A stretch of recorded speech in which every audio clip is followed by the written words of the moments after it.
Sanchez with the finish. A hint of offside. Alexis Sanchez scores for Barcelona in this pre-season friendly on 12 minutes. Linked up in the box. Looks suspiciously like offside. Although he's prepared to stand corrected. Well, yes, offside. Alexis Sanchez. That ball played centimetres forward from Dani Alves. Linesman didn't spot it. His left. Afellay with the pass. Messi. 2 touches. 2-0.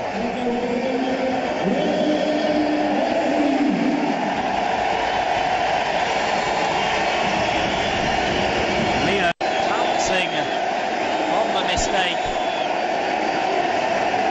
Run it through. Messi again, left-footed finish.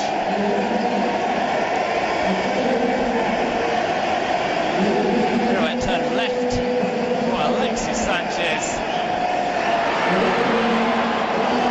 Straight in the move.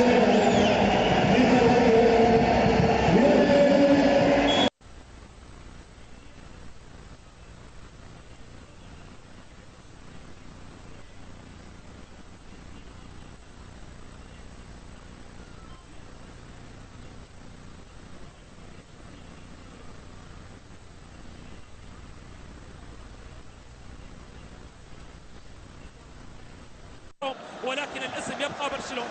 كرة في الأمام، محاولة لأليكسيس سانشيز، محاولة والهدف الخامس. نعم، الهدف الخامس. ميسي ب3 أهداف، ميسي ب3 أهداف و5 أهداف، وطنجة حتى الآن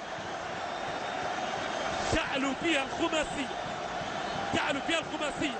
استلام من ميسي وتمريرة بينية موزونة بصورة ممتازة من جانب ليونيل ميسي. كرة ملعوبة بصورة رائعة.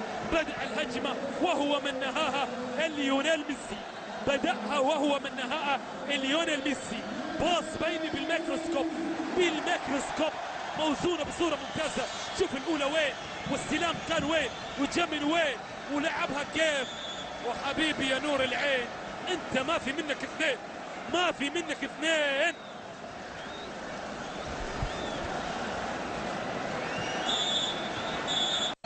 يعني المهاجم اللي يلعب في برشلونة يتدلع آخر دلع بالتمريرات، وهذه بتشكيلة احتياطية. داني ألفيس باللوك الرمضاني يحاول التقدم للأمام. يا سلام، يضعها في المرمى، والسداسية لداني ألفيس.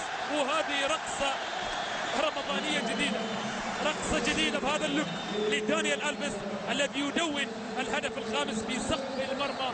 وتعلو نتيجة المباراة ب6 أهداف، بأن الكرة علت المرمى أيضا وسقف المرمى. 6 أهداف للبرشا مقابل لا شيء لفريق نادي الرجاء.